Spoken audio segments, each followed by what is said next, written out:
ദയവായി എന്നെ ശല്യപ്പെടുത്തരുത്. മദർ തെരേസയോട് കർക്കശ രൂപത്തിൽ ഒരു വ്യക്തി പറഞ്ഞ വാക്കാണിത്. അതിൻ്റെ പശ്ചാത്തലം ഇതാണ്. വിശുദ്ധ മദർ തെരേസ പാവങ്ങളെ സഹായിക്കുവാൻ, രോഗികളെ ശുശ്രൂഷിക്കുവാൻ വേണ്ടി ആവശ്യം വന്ന മരുന്നുകളുടെ വലിയ ഒരു ലിസ്റ്റുമായി ഒരിക്കൽ ഒരു ഫാർമസിയിലെ മാനേജറുടെ അടുത്ത് ചെന്നു. ആ മാനേജർ ഈ ലിസ്റ്റുകളെല്ലാം പരിശോധിച്ച് മരുന്നെല്ലാം എടുത്തു. കാശ് ചോദിച്ചപ്പോൾ മദർ തെരേസ പറഞ്ഞു, ദയവായി എന്നോട് ക്ഷമിക്കണം, താങ്കൾ ഈ മരുന്നുകളെല്ലാം എനിക്ക് സൗജന്യമായി തന്നതാണെന്ന് കരുതിയാണ് ഞാൻ ഇതെല്ലാം സ്വീകരിക്കാൻ തയ്യാറായത്. പാവങ്ങൾക്ക് വേണ്ടി, പാവങ്ങളെ സഹായിക്കുവാൻ നിങ്ങൾ നടത്തിയ ഒരു സഹായമെന്ന് കരുതിയാണ് ഞാൻ ഇവിടെ വന്നത്. പെട്ടെന്ന് വളരെ കുപിതനായി ഈ മാനേജർ ആ മരുന്ന് വാങ്ങിക്കേണ്ട ലിസ്റ്റെല്ലാം കീറിക്കളയുകയും അത് വലിച്ചെറിയുകയും ചെയ്തു. മദർ തെരേസയ്ക്ക് പെട്ടെന്ന് സങ്കടമായി.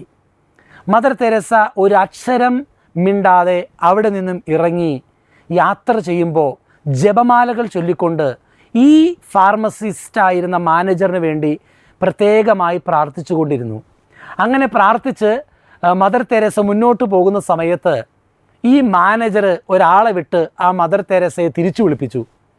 മദർ തെരേസ തിരിച്ചു വരുന്ന സമയത്ത് ഇനിയും ഇയാൾ എന്താണാവോ പറയാൻ പോകുന്നത് എന്ന് കരുതി ഇരിക്കുന്ന സമയത്ത് ആ മാനേജർ പറഞ്ഞു, എന്നോട് ക്ഷമിക്കണം, എന്നെ ശല്യപ്പെടുത്തരുതെന്ന് പറഞ്ഞ് ഞാൻ നിങ്ങളെ വേദനിപ്പിച്ചുവെന്ന് എനിക്ക് മനസ്സിലായി. എന്നോട് ക്ഷമിക്കുക. ദയവായി ഈ മരുന്നുകളെല്ലാം സൗജന്യമായി ഇവിടെ നിന്നും എടുത്തുകൊണ്ടു പോവുക. ദൈവത്തിൻ്റെ മക്കൾക്ക് ദാനമായി നൽകി അവരെ ശുശ്രൂഷിക്കുക. ഒന്ന് ഓർത്തു നോക്കിക്കേ, ഈ സാഹചര്യത്തിൽ നമ്മളായിരുന്നുവെങ്കിൽ നമ്മൾ എങ്ങനെയായിരിക്കും പ്രതികരിക്കുക? ഇയാക്കടെ മരുന്നുമൊന്നും വേണ്ട എന്ന് പറഞ്ഞ് നമ്മൾ അദ്ദേഹത്തെ തള്ളിക്കളഞ്ഞ് തിരിച്ചു പോകാൻ സാധ്യതയുണ്ട്. നമ്മുടെ ഈഗോ വർക്ക് ചെയ്യുമ്പോൾ എളിമപ്പെടാൻ നമുക്ക് സാധിക്കില്ല. വിശുദ്ധ മദർ തെരേസയെ കുറ്റം പറഞ്ഞ അതേ നാവ് കൊണ്ട് മദർ തെരേസയെ അനുഗ്രഹമായി കണ്ട് ആ കൈവെള്ളയിൽ സൗജന്യമായി ആ മരുന്ന് ആ വ്യക്തി വെച്ചു കൊടുത്തെങ്കിൽ അതിന് പിന്നിൽ ഒരു കാരണമുണ്ടായിരുന്നു.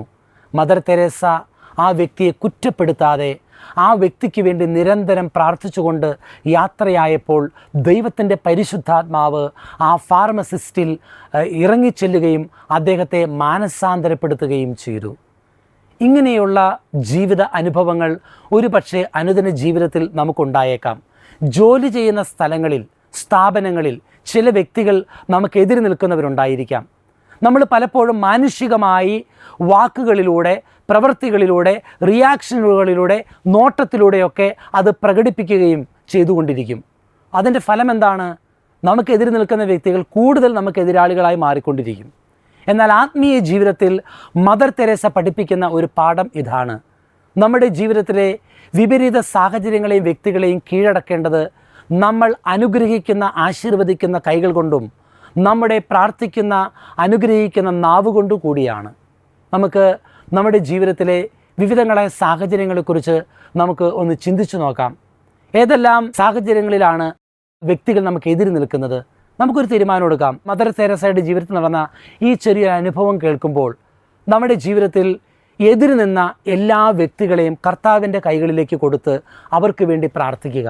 മാത്രമല്ല, അർഹിക്കുന്ന നന്മകളും അർഹിക്കാത്ത നന്മകളും നമുക്ക് നിഷേധിച്ച വ്യക്തികളും സ്ഥാപനങ്ങളും നമ്മുടെ ജീവിതത്തിലുണ്ട്. നമുക്ക് അവരോടൊക്കെ പരിഭവമാണ്, അവരോടൊക്കെ ഒരു ഇഷ്ടക്കുറവ് നമ്മുടെ ഉള്ളിലുണ്ട്. എന്നാൽ അതെല്ലാം ദൈവത്തിന് വിട്ടുകൊടുത്ത് അവരെ ഒന്ന് ആശീർവദിച്ച് പ്രാർത്ഥിക്കുവാനായിട്ട് തയ്യാറായാൽ അത്ഭുതം സംഭവിക്കുകയും അവർ നമ്മളുടെ അനുകൂലികളായി മാറുകയും ചെയ്യും എന്നതിൽ യാതൊരു സംശയവുമില്ല. ചിലപ്പോൾ നമ്മുടെ ജീവിതത്തിൽ സ്വാർത്ഥതയുടെ പേരിൽ അല്ലെങ്കിൽ പല കാരണങ്ങളാൽ പല കാര്യങ്ങളും നമുക്ക് നിഷേധിച്ച വ്യക്തികളുണ്ട്, അധികാരികളുണ്ട്, കൂട്ടത്തിലുള്ളവരുണ്ട്.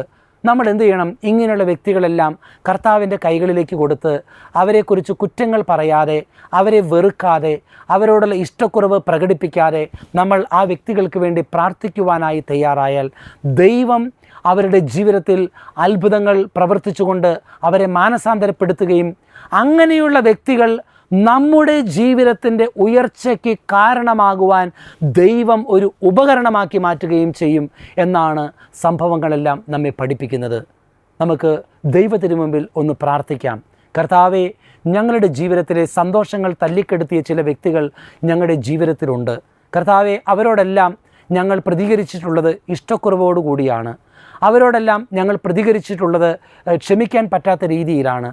ഞങ്ങളെ മറ്റുള്ളവരുടെ മുമ്പിൽ അവഹേളിച്ചവരുണ്ട്, മദർ തെരേസ അവഹേളിക്കപ്പെട്ടതുപോലെ. എന്നാൽ മദർ തെരേസയെ പോലെ അങ്ങനെയുള്ള സാഹചര്യങ്ങളെ ദൈവത്തിൻ്റെ കൈകളിൽ സ്വീകരിച്ച് അതിനെയും അവരെയും ദൈവത്തിൻ്റെ കൈകളിലേക്ക് സമർപ്പിച്ച് അവരെ അനുഗ്രഹിച്ച് പ്രാർത്ഥിക്കുവാനുള്ള വരം ഞങ്ങൾക്ക് നൽകണമേ.